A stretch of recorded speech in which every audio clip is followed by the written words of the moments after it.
Keep your head up, eyes open, stay focused. I see that plan on that block. Yo, this is Sean Hollis. I'm sitting talking smoke with the neighborhood people. I am a local ex-professional MMA fighter. I am locally from Tampa, born and raised here in Tampa. My profession is in that of fitness, boxing, self-defense, MMA, and many other things besides that. Oh, and smoking, yeah. So we got a professional ass kicker for the city of Tampa. Yes, sir. Too many people, I don't think too many people knew that. Absolutely, man. Not amateur, not even neighborhood boxing league. We talking about pro. That city to kick your ass about 3 seconds. What part of Tampa you from? Don't look at me, bitch, because you know what's up. Tampa? I was pretty much raised like the Ybor City, east side of Tampa area. Then migrated kind of over to like Tampa Park, Central Park. So that's what I claim that area. East. Or no, south. I'm sorry, south side. South. What got you into MMA fighting? Oh man, I've been fighting all my life. I used to get my ass kicked when I was a kid. I mean, like, no, but my family, my older brother boxed. My dad did some karate in the Cuban Korean War, veteran. So I was around martial arts a lot of boxing a lot in my family, in the neighborhood. After my brief incarceration, I got out. It's something that I went to, started learning the art. I was a late bloomer because I started amateur at 30, so I really started training MMA about 28, 29. And then I started amateur fighting at 30, and then around the age of 33 is when I went pro. And I retired at 43. So 10 years pro stint. It's a marathon. Not a sprint, man. No, because that, how you said that, you just broke it down. I know people 28, 29, 30. They say, man, I'm too old, man. I'm going to let the kid just have it, man. I'm out. He just told you he went pro at 34. You got plenty of time. Yes, sir. You know what I'm saying? Prime them right here. But it's a certain level of discipline that you got to have. I mean, it's a mentality. You got to be a fighter, man, to be anything in life, you got to have a certain mentality. You know, to be headstrong. You got to also keep a certain type of people around you as well. You know, people that's pouring inside of you the information that's not so much boosting your ego, but that's just telling you who you really are. I mean, breaking you down. You know what I mean, maturing you, and and keeping you level-headed, and also at the same time propelling you with the right stuff they put in your head. You say you grew up Tampa Park, Central Park, but how was it for you? It was real poor, man. I mean, my family, for the most part, we was one of the poorest in every hood we lived in. We were one of the poorest that we shared each other's clothes. You know, in the era I grew up in, we had to wash our clothes in our hands sometimes, you know, and hang them out. You know, wear the same thing sometimes 2 or 3 times a week. You know, I was raised on welfare my whole entire life. But that block cheese, boy, oh my God. They made the best grilled cheese sandwiches, boy, oh my God. A lot of fighting, a lot of violence, a lot of gun violence. You know, that's all it was. In the neighborhood, what was that? That's it, for the most part. Any difference between your time growing up and now? Like, what's the... One thing the difference is now is just everything's because of social media. I think social media has actually numbed violence. You know what I mean? I think social media itself and just that world has numbed violence to the sense where it's so easily objectified. It's glorified in a sense. You know what I'm saying? It's so easy from these kids and when they're small on social media and it's just in general, it's just how it's portrayed, how violence is portrayed is glorified. So that difference is, for me, that's different. When I was coming up, it was like you fight. But now it's just like having a gun is glorified. It's like having a gun or killing somebody, taking somebody's life is more glorified than actually taking a loss. And I mean, back then it was like it was okay to be a man and take a loss, but you fought though. Fact. You know what I mean? You fought. True. And your mom didn't bury nobody. Their mom didn't bury nobody. Nobody went to prison for life. Nobody got caught with a gun. You lost, but you still won, because you won respect. So that's kind of the difference right now. Though. It's kind of that. Like when you were their age, like I put like a 21 and under. Like I used to be like, man, fuck that. I don't give a fuck what nobody talking about. You know what I'm saying? I used to see that shit, and they used to have people telling me, no. Then when you get that age, now you turn around to be that person. Like I don't know how to break it down in words to translate to tell me. Like I know, I just feel like more activities. That'll fix. You know what I'm saying? I think we need more people, man, who has been there and done that to be more present. Facts. You know what I mean? I think, you know what I'm saying, it's not so much being eloquent with your words or knowing exactly what to say, just being present. If we had enough men, you know what I'm saying, like-minded men to just be more present, you got to, because it takes a community of mentality change. And in order for the community of mentality change, you got to have people that look just like you around you 24/7. You know what I mean? 24/7. You know what I'm saying? We just need more natural born leaders. You know what I mean? That's what we really need, man. You know what I mean? That's it. That's it. You know what I mean? ABL. What's your thoughts about ABL? I love it, man. As soon as, man, oh my God, it's my life right now. I mean, the vision, thanks to you. You know what I mean? Your mindset, your thoughts, your humbleness of mind. You know what I'm saying? Your willingness to go forward and be like, look, I got to make a change. Sometimes this is my community. I live here. You know what I mean? I'm sick. I'm hurting right now. You see other people lose loved ones, lose, you know what I'm saying, mama's crying. You're seeing people at funeral homes. You know what I mean? So you're saying something I can do. You know what I mean? It's something I can put forward, a vision I can put forth and actually make it happen. And you're making it happen. And when I seen it, I'm like, I jumped on board. I'm like, what? I'm giving all in because the knowledge that I have, I got to give back. Yes, sir. You know what I mean? It's not mine. You know what I'm saying? So, yeah. Where do you envision everything going? How far you think it can go? Oh my God.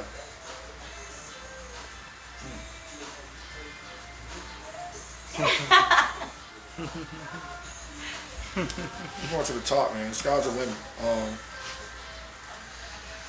You know, I think with any organization, man, when you're trying to get structured and you're trying to grow, you're gonna have some bumps in the road, you know. But what's gonna make the company more successful is how you take that bump. You know what I mean? And how you learn from that bump, and how you propel and go forward from that bump. Because you're gonna get bumps all the time. You're gonna bump. It's not gonna always be sweet. No. It's gonna always be sweet. But you're gonna have people in your corner around you, like myself and other like-minded people that actually represent your vision. You know what I mean? Your vision has to be the number one thing beyond everything. All egos, all attitudes. Your vision has to be the number one principle and goal to eliminate gun violence, to eliminate the loss of lives, young lives, to eliminate people going to prison for 20, 30, 40 years and never seen the light of day. To eliminate that. That has to be the number one goal. If that is the number one goal with everybody in mind, then of course it'll be successful. But it's gonna still be bumps. It's gonna still be bumps, man. Tough, man. It's tough, bro. I mean, it's tough. Neighborhood question. Since we on MBL, can I get your top 5? wow, that's a good question right there. My top 5 right now. I mean, I'm gonna give you my top 5 based on me being a fighter and me understanding fighting. And I want to give my top 5 structured off of that, and it's going to be a fair top 5 in my understanding. All right. Simha. No. Number 1. Right now, number 1, I would have to say Billy J. Number 1, Billy J. The reason why I say number 1, Billy J, is because Billy J has been undefeated for the last what? He's been 4-0 or 5-0, I think, right? Who? Undefeated. Billy J. Who undefeated? No, I'm saying how many has he won in a row? 5. About 4 or 5 in a row, correct? And he's also finished his fighters, right? Number 2, I would have to say Top. The reason why I put Top there is because no one has really challenged him in the heavyweight division yet. I can't say that. Him and Bam never met. You know what I mean? Him and Bam never met. And I can't say that Top is number 2 because Bam's the champion, correct? Heavyweight. He's the heavyweight champion, correct? Oh, that's okay. I'm sorry. That's right. There's 2 different weight classes. That's right. So I'm gonna say Top is number 2. I'm gonna say Bam's number 3. Number 4, I'll say Pele. Number 5, I'll say Simha. I like it. I like the top 5. That's my top 5. My favorite what now? Your favorite fight? Women's or men's? Hey, wait. My bad. Cause you said Simha last fight. Absolutely. You remember his last fight, right? Absolutely. I think he knocked me out last fight. Who? It was Judah. That was Judah style. That's sparring. Judah style. First of all, Simha was going 30%. He popped you in the face, and you blitzed him with a flurry of uppercut real quick, and it had his head down. Okay, now if you want a real match with him, we can set that up, Judah. So that's the only time I got all my money. Judah, listen. Wait. Judah. So on camera, I told y'all. Judah, listen. So, if you want to. Anna, so on camera, you gonna sit here and say that's the only time I hit Simha? Yeah. Next question. He blind. Next question. So My favorite NBL fight? Shit. there's been a few. Man, right now, my fight of the year so far is Billy J and Shooter. Oh, That right now is the fight of the year for me so far. okay. They did every element of boxing. They was like standing in the pocket. They was out punching, head movement, going forward, in and out. There was every element of boxing was actually displayed.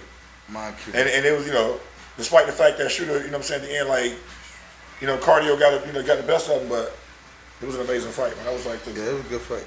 I got Cuba Chris and Spider. yeah. Came down to the last. Yeah. That was a good one. Yeah. He knocked him out on 3, 2, 1. Yeah, that was a good one. Temple. So you Temple? I'm Tampa, all day Tampa. Man. Okay. What's up? So Talk to me. say you was a music artist, All right. and you had to make a song with either these 2 artists, Temple Tony or Rated R. Neither. What? What? I know a lot of other artists that I can. Temple Tony or Rated R. Probably Tampa Tony. Whoa.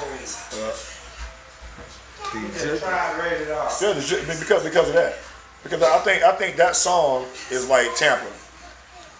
That song is kind of like the spirit of Tampa, how Tampa really is. Even when the Bucks score, sometimes you see people jump. You a Bucks fan? No, fuck no. Fuck the Bucks. I'm saying it on camera.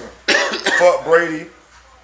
Hey, Fuck Judah. That's why he used to get beat Fuck up. the when he was a Bucks. kid. Yeah. Back in the day. That's why he used to get I'm a beat up. Packer, man. I'm a That's cheesehead. why So you get beat up back in the day because you talking. I'm a cheesehead. He just be talking. Don't think I got this red on and I'm a Buccaneer fan. This don't mean shit. I got This this green. on. just red Lacoste. That's it. He green. Besides your top 5, besides Shooter or Black Boy, like who are some of the up and coming fighters you've been paying attention to from training until from the upcoming match? That's a good question, man. That's a really good question. I like Cuba Chris. Cuba Chris is definitely a fighter to look out for. Johnny K is Johnny K. Johnny K's got to get his cardio. Johnny K, you got to run, man. You got to run, Johnny. All you guys got to run. I mean, if these a lot of these guys, man, if they get their cardio right, they're unstoppable. They're unstoppable. It's about getting tired. Once you get tired, you're nothing. I don't give a fuck how good you can fight. Right. When you gas out, you fucked. Right. I know this because I got knocked the fuck out like that. YouTube it. It's on YouTube. Did you win your next one? The one after that one? Yes. I'm about to do that one, but YouTube. Yeah, that was against Joe Johnson. I broke my hand. Yeah, it was Knocking bad. him out? The hammer fist, so it was bad. Yeah. I found MMA just. I seen the UFC on TV. I started watching the fighting and stuff. I'm like, man, I can do this. I mean, I know how to box. I mean, I can get in the gym and learn. I'm an athlete. I can get in there and learn. Even at that age, I was like, I can still do this. I was in shape. So I found a gym. I started, you know what I'm saying, going to different gyms, training, whatever. And then I landed at, my first stint I went to was this company called the XFC. Big guy named Ambe. Shout out to Ambe and crew over there. And I started kind of like messing with them a little bit. Left there. Then I ended up over at Banks MMA under a guy named William Banks. And that changed my whole entire life in MMA. From that point, that's when I started my amateur career. Then my success went from that. So. What decisions led you into going to jail? Like, Just hanging with the wrong crowd. Just be like, man. When I was a kid, man, I loved. Oh my God, man. I was known for having a gun all the time. Wouldn't be afraid to use it. I got shot at before. Put the guns down. That part of my life, man, that happened for a reason. And it's just funny, man. It's just funny that how life works in regards to my life in the past and what I'm doing right now as an active in the community with, you know what I'm saying, with this man right here, man, with the NBL. NBL, man. You know what I mean? And what I'm standing for, what I stood for then, what I'm standing for now. NBL shit, So, man. Natural born leaders, man. That's how we doing it. You know what I mean? Talk. A lot of kids don't want to talk. A lot of kids don't want to cry. A lot of kids are hurting. And their only outlet is to not so much resort to a gun. Their outlet is to whatever is immediate around them that they can latch onto, they can see, they can understand. You know what I mean? Whatever the closest thing to them. And in most cases, the closest thing is these drug dealers. You know what I mean? These dudes with guns. You know, these certain kind of cars. You know what I mean? This certain type of music. It's the closest thing to them. So they grasp onto these brotherhoods and these cliques, and that lifestyle gets you in these gangs. And then you know the code when it comes to that. Once you're involved in stuff like that, man, the gun is just something that's going to be a part of it. The gun is just, it's like going to get candy from a store in most cases, man. So what I would say to them, man, is just to think and just talk. You know, man, talk to everyone around you, man. Ask questions, man. Talk. Get better understanding on what it is about to do prison time. You know, talk to people who've been to prison, who really want to talk to you. Talk to people who've buried children. You know, talk to moms who've had to go to graveyards and bury 4-year-olds like we're about to bury soon. You know, talk to those moms, man, and listen to their voice and listen to them cry. You know, go talk to these people. You know, stop talking and listening to these leaders that you think are leaders that's putting a gun in your hand and telling you something that you shouldn't be hearing, man. You know what I mean? Because most of y'all aren't even grown men yet. They don't know what it is like to even be a man. So that's what I would tell them. like, as far as emotionally being locked up? It was crazy, man. I think I still suffer some post-traumatic issues from incarceration. I've seen people get killed in prison, man. I've seen people get raped. I've seen a lot of stuff in prison, man. I mean, I got beat up real bad by the guards one time in prison. It's just times you don't get mail from home. You know what I mean? You know, we didn't have like internet, all access and stuff like that when I was incarcerated. When I went, it was like, I went from February 5th of 1992 to July the 8th of 1999. So it was 7.5 years. So I had to grow up in prison. You know what I mean? So that's why I got my high school diploma. I got some college courses. I learned how to weld. I made sure I stayed active. I played flag football, basketball. I boxed. Stayed active. You know what I mean? I kept my mind. But in there, you're dead to the world. You understand? Like you're pretty much dead to the world. No one sees you. You're in another world. So you're pretty much like you're dead. You're in hell. It's actually like hell on earth. It's hell on earth, and there's nothing you can do about it. So, and that experience, man, like, is something that you know I don't regret it. I really don't regret it because it made me the man I am today. I don't regret it. I don't regret one bit of it whatsoever. I'm here. I'm healthy. I got my mind. You know what I mean? I got good credit. You feel me? You know, I smell good. I look good. You feel me? I'm straight, man. You know what I'm saying? I still got my right mind. I did 10 years in the pros as an MMA fighter. A lot of people can't say that. I beat the odds, man. That's and it's not so much of success. Is not always monetary. People need to understand it also. Being successful is not fucking what you get or what you earn.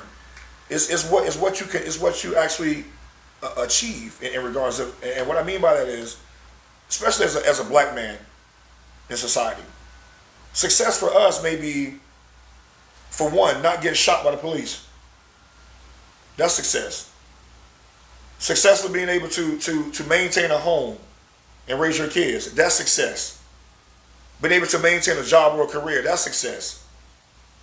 Being able to not catch an STD and die from it, that's success. That's success.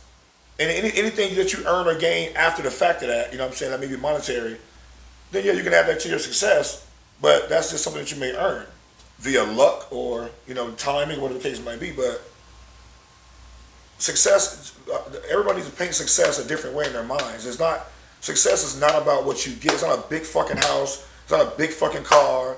It's not having, the baddest bitch on your side, the biggest ring on your finger. It's not, that shit is bullshit. That's not really success. It's not success. You know what I mean? We need to teach our kids about, having good fucking credit, leaving generational wealth behind. Let's focus on shit like that, man. Property. Right. You feel me? Property. Businesses that you can transfer over to your grandkids and kids.